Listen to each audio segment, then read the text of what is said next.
Hace pocos días en México se realizó el Foro de Ministros de Ambiente de América Latina.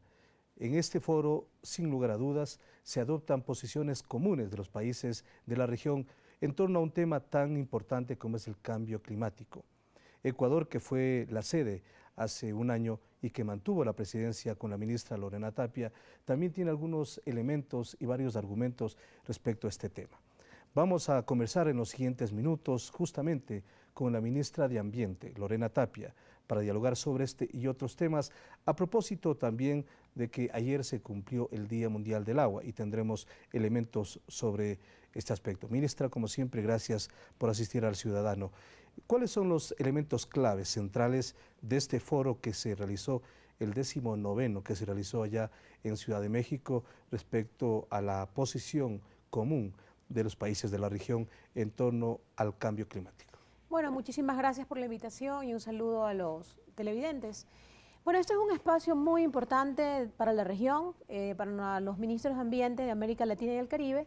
¿Por qué? Porque estamos en puertas a que en noviembre de este año exista lo que se conoce como la COP de cambio climático, es decir, una convención de partes muy importante a nivel técnico, pero también a nivel político.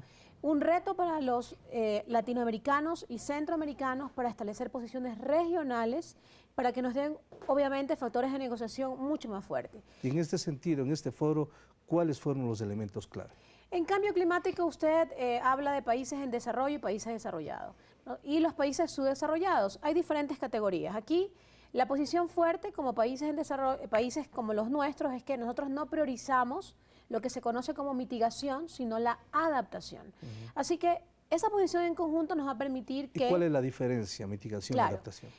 La adaptación y la mitigación, dos conceptos básicos en cambio climático, significa que hacia la adaptación usted trabaja con las poblaciones una vez que ha sido afectada por cualquier variable climática para que las poblaciones aprendan a vivir bajo esas circunstancias.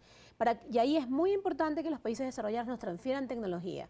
Por ejemplo, lo que pasa con la afectación de glaciares, las comunidades tienen que aprender a vivir con una disponibilidad de agua distinta. La mitigación, en cambio, admite el impacto y simplemente compensa. Un ejemplo de factor de mitigación son lo que a nivel internacional se conoce como la REDD, es decir, mecanismos de reducción por deforestación o degradación. La una trabaja más hacia la adaptación social, la otra simplemente busca factores de compensación por las emisiones que se generan. Ecuador sin duda tiene una estrategia de cambio climático. ¿Qué elementos se pudieron introducir en esta estrategia global que significa, o más bien regional, de América Latina y el Caribe? Importante reconocer los avances de Ecuador. Ecuador cuenta con una estrategia nacional de cambio climático y un plan en ejecución también. La estrategia es absolutamente transversal, quiero decir que afecta a diferentes sectores como al agua, a la agricultura, a aspectos de salud, aspectos de riesgo. Aquí en este espacio tuve la oportunidad de contar lo que Ecuador ha hecho. Importante mencionar que nuestra Constitución establece el cambio climático como una política de Estado. Esto jamás pasó antes. Hay un plan nacional de cambio climático. Hay una política, existe un plan que está en construcción en este momento, existe una estrategia que es transversal y que viene siendo permanentemente monitoreada y actualizada a través de un comité que en el Ecuador existe, que lo integran varios actores y que el Ministerio del Ambiente lidera. ¿Y cuáles son los ejes básicos transversales de este plan precisamente?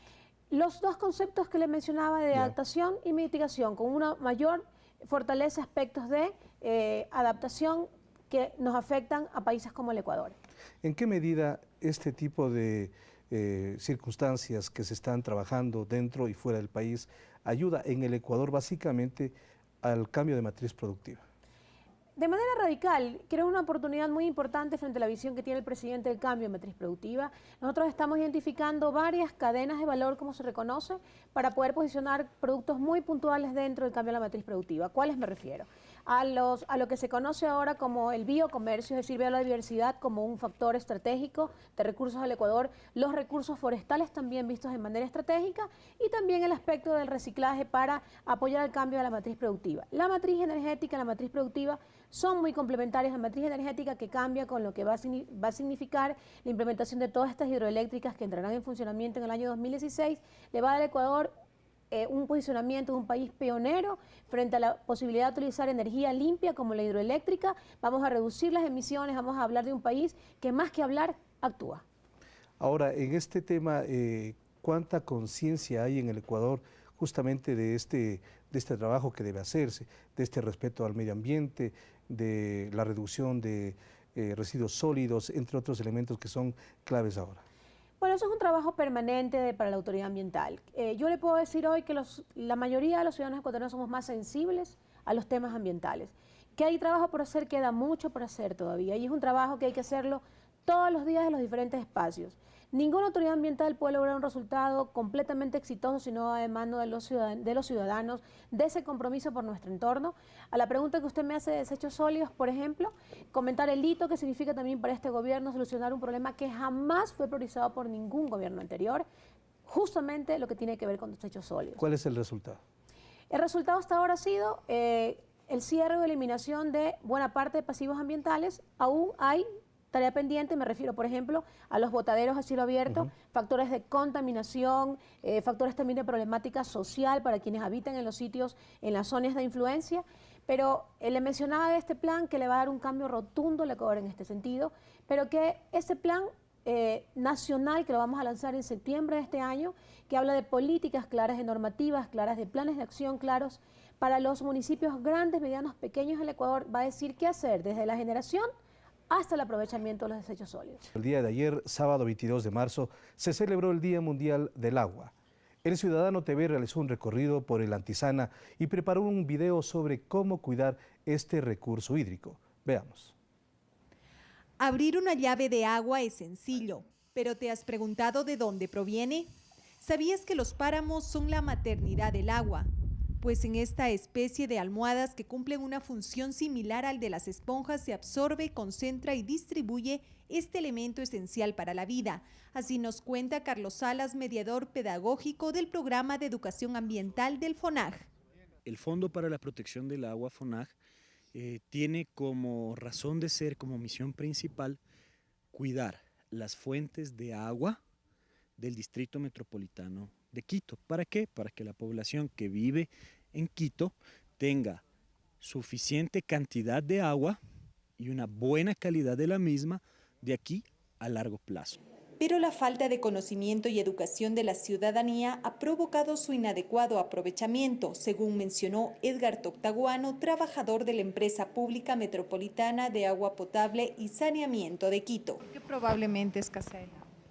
Por el consumo de la gente en Quito, porque cuando no llueve, como de aquí se está enviando 1000 litros por segundo, entonces se baja 2 centímetros diarios la laguna. Por ello, la importancia de proteger y preservar este líquido vital.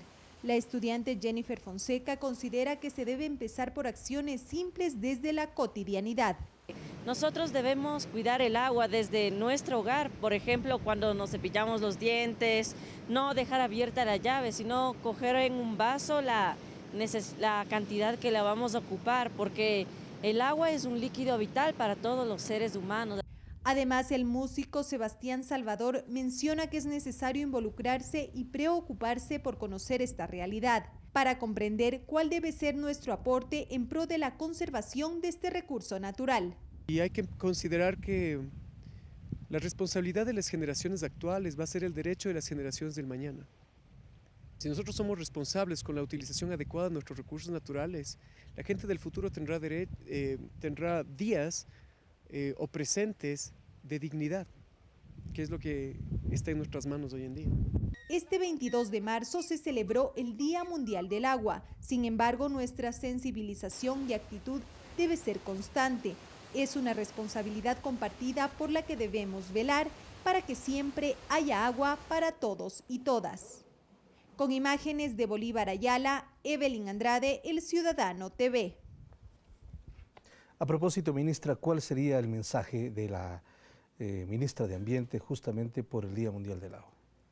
Acoger lo que los ciudadanos dicen, este estudiante, esta persona que comenta al final, de la responsabilidad que tenemos nosotros los que estamos hoy frente a las generaciones futuras. Cuando se habla de agua hay que hablar de 3 conceptos básicos: de uso eficiente, equitativo y sostenible. El eficiente es el que significa usar el agua dentro del marco de lo que una persona necesita. El equitativo es el que comparte tanto los beneficios como los costos.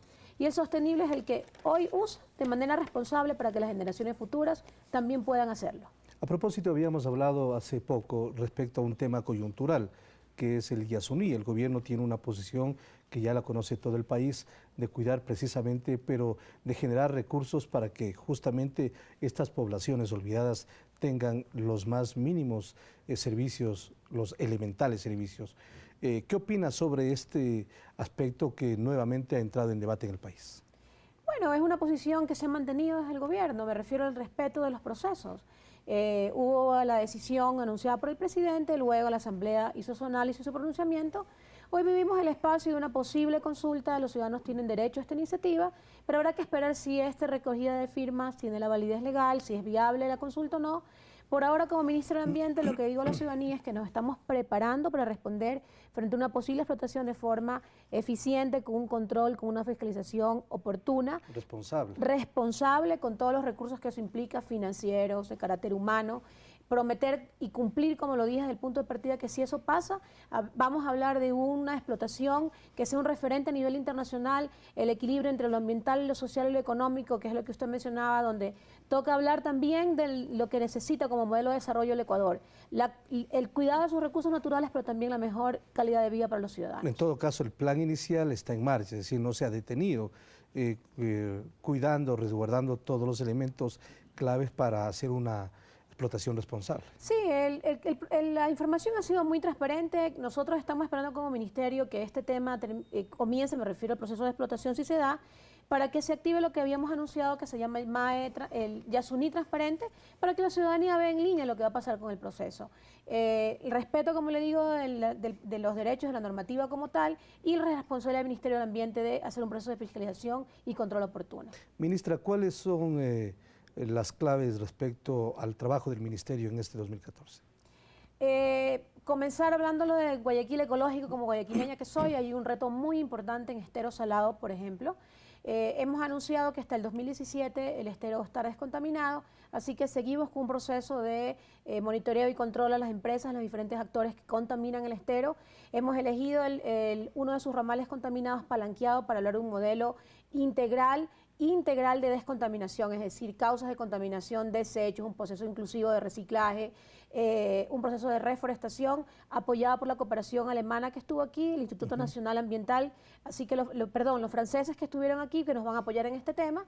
Santay, que se va a inaugurar este año, va a ser una de las áreas protegidas más visitadas en el país. Fortalecer además la línea de control sobre la deforestación. El año pasado hablamos de Esmeraldas, este año continuamos con lo que es la implementación del primer sistema de control y monitoreo en línea con los drones que habíamos prometido, que ya funcionan en Esmeraldas. Nuestro objetivo es que toda esta información permita a la ciudadanía participar de este proceso de control en línea, que nos denuncie si procede un tema de tal ilegal para poder actuar como autoridad ambiental. Fortalecer las líneas frente al Instituto Nacional de Biodiversidad. Hoy está constituido, el Ecuador tiene una enorme oportunidad de posicionar la biodiversidad como un recurso estratégico, pero sobre todo tomar de todo este posible acceso a estos recursos de la biodiversidad para poder tomar líneas de investigación que también influyen en el cambio de la matriz productiva del Ecuador. Seguir avanzando en el fortalecimiento del modelo de gestión de áreas protegidas. Este año tendremos en Quito lo que va a ser el encuentro del Sistema de Financiamiento Internacional para Áreas Protegidas. El Ecuador sede.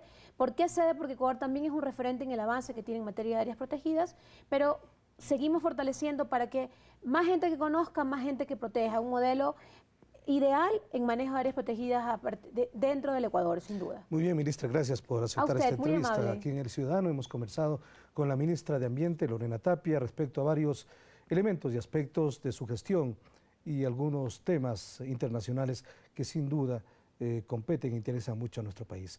Vamos a hacer una pausa y regresaremos con más información aquí en El Ciudadano TV.